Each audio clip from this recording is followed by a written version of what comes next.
Good morning, and how are you? And I say morning because it's little after 7 a.m. So I might stop having the old cup of tea. It is actually a beautiful morning. It's Tuesday, and the sun is shining after a week of rain. And so I just said I would shoot another one of these. Once again, to those who interacted with the last one, thank you very much. Really appreciate it. And if you are watching this one or listening to it on Spotify, give it a like, give it a thumbs up, drop a comment, let me know your thoughts, of course. And so this one, as you would have seen, is called Chefwho Never Came Back. And the reason this came up is I was talking to an old friend of mine in the last couple of days, who just rang to see how I was getting on, the usual. And we got to talking, and I think everybody has one of these, maybe more than one. A guy you saw in the kitchen who was phenomenal, destined to be a head chef. Maybe you were training him, maybe you worked with him, maybe he was ahead of you, and he left one day and never came back. And when I say never came back, it don't just mean to where you worked. I mean the industry. He just ghosted it. Why great chefs walk away from the industry. I'm your host, Noel Keane. Welcome to the dark side of the kitchen, and I'm the culinary gangster. So, I think every kitchen has probably had one. Definitely everybody has one of the chef people still talk about. Years later, the one who had talent that could handle any service, stayed quiet when everybody panicked. Somebody who cared, really cared. As I said, a future head chef, future leader, possibly a future owner. The one everybody thought would make it to the very top. And then one day, gone. No big announcement, no dramatic goodbye, no farewell speech. Just gone. They just left and they never came back. This episode isn't about chefs who failed, because I think we're in this long enough. You have failed multiple times. I know I. It's not about the chefs who succeeded,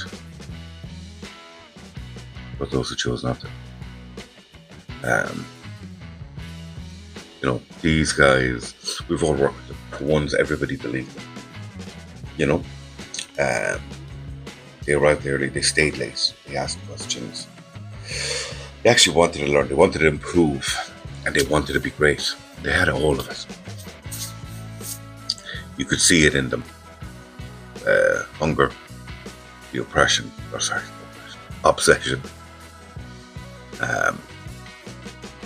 the fire,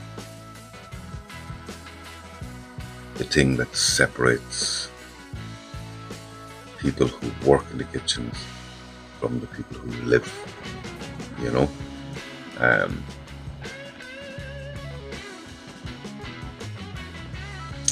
if you're listening to this on Spotify, I'm drinking a cup of tea while I'm doing this.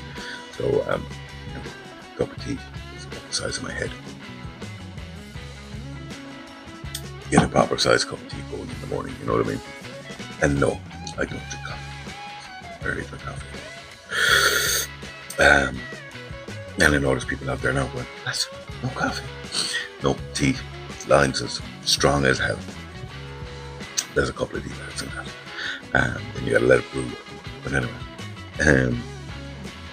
everybody assumed these guys were going all the way. Probably including them. At least at the beginning.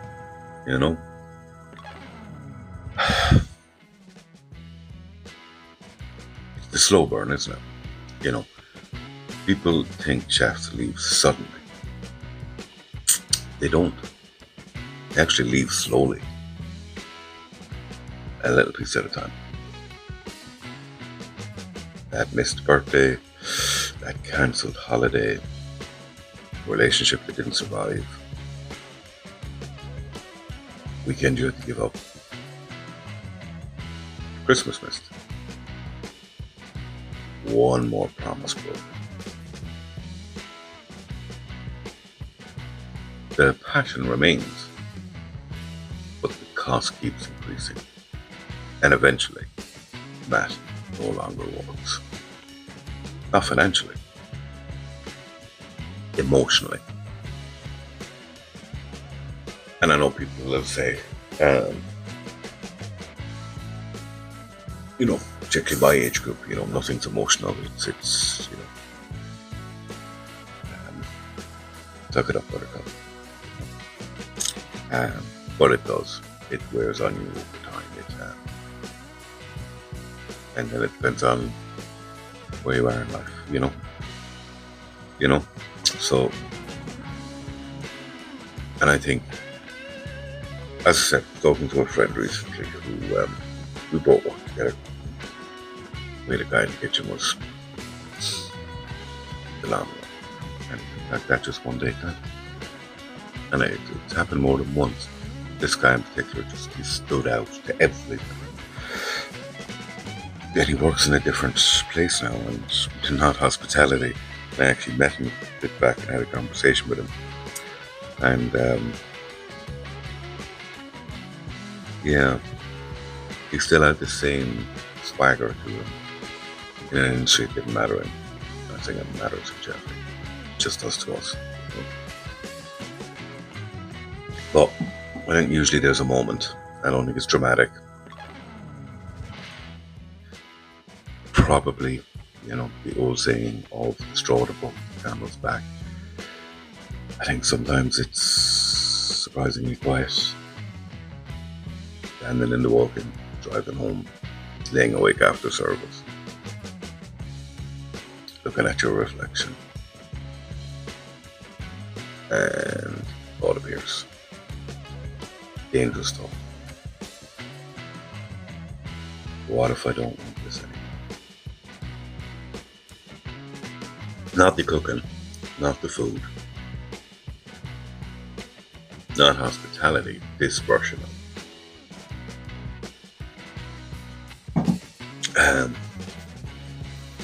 This lifestyle, this cycle. Once that thought arrives, it's difficult to ignore, and I don't think it ever goes away. It builds, I think this is for those people, I'm in it too long. I think when you get to my age, your thought pattern goes a very different way, which I'll get into. And then they're looking at, these guys have probably been at it for a few years. I don't mean these guys have been at it for a couple of months and they're out the door. These guys have usually, done a few years. They're not junior chefs by the time they do this. And it's certainly not the guy I know. He was a very senior chef at the party, and he literally ghosted the kitchen. And never again to be seen in any kitchen. People underestimate how hard it is to leave a kitchen. Because you don't just leave a job, you're leaving identities. For years you introduce yourself as a chef. You think like a chef. You act like a chef. You measure your life through services. And one day you're not. You're just not. That creates a different type of challenge. Who are you now? Without the jacket. Without the title. Without the kitchen.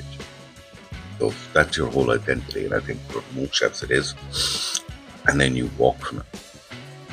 You've stripped everything.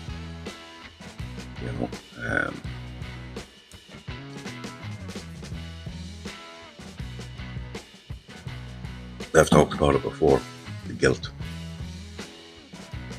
The guilt of walking away, which chefs feel guilty when they actually do take time off during a busy time. Because you're leaving the others there, So when these guys leave, there's a guilt. like they failed, like they quit, like they couldn't handle it, which none of it is true. Maybe leaving isn't failure. Maybe sometimes it's honesty. And maybe recognizing something that no longer works isn't weakness, but courage. Um, because staying somewhere that's destroying you isn't strength. You know?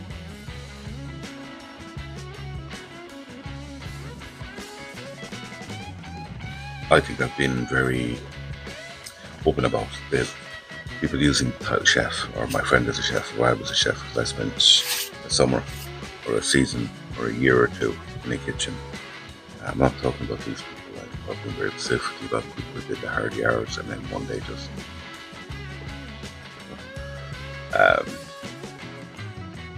why it keeps happening. It's not about the individual, it's about patterns. The industry has lost thousands of talented chefs. Thousands. Not because they lack passion, but because passion alone wasn't enough. People need purpose, support, balance, future. When those things disappear, even the most talented chefs are looking someplace else. I think that's a big part of it. It's people lose where they're going, they lose the path, they lose the balance, the support, and the future for them. And then that's when, they decide to leave like that. So it's an interesting topic because they're a different breed. Because they're all in at the start, something changes, their mindset changes. And I don't know which one it is. I just, as I said, this conversation came up recently. I remember one day I worked with Carol. Hey Dickie. He got out years ago. Very talented chef, nut job, great crack to have in the kitchen. We planned the exit for quite some time. He had decided. He had a good few years done in, he was pushing a decade. He decided it was time that he wanted something different. Went back to college, still worked, went back to college and retrained, all of that. It took him time, or it took time, it took him time, it took time because he retrained completely into a very different industry. And actually, as it happens, I haven't actually spoken to him in quite some time. So must do a follow-up with him just to say hi. Very talented chef who decided, no, I'm out. Stayed on part-time for a while, doing weekends and whatnot, a little bit of casual work, but eventually bowed out completely. And you've guys like him who just decide, and have kids, ended up getting married, decided he wanted a different life, That's totally understandable. The guys I'm talking about are the guys who just ghosted the kitchen one day, who were just as talented,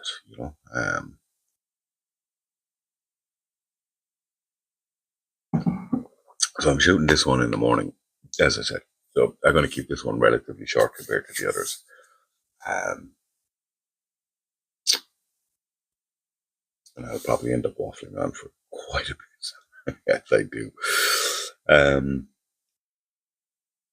So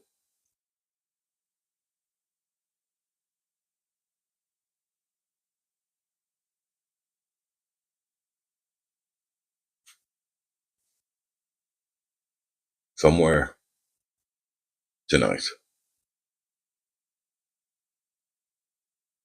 there's a chef finishing service.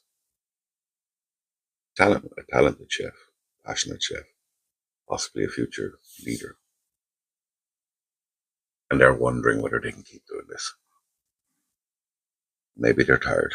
Maybe they're burnt out. Maybe they're questioning everything. So if that's you, know this, you're not alone. And whatever decision you make, it doesn't erase what you built. It doesn't erase your passion. It doesn't erase your work. Because sometimes the bravest thing a chef does isn't staying, walking away. This is known. This is Dark Side of the Kitchen. Give it a like, give it a share, give it a comment. Thanks.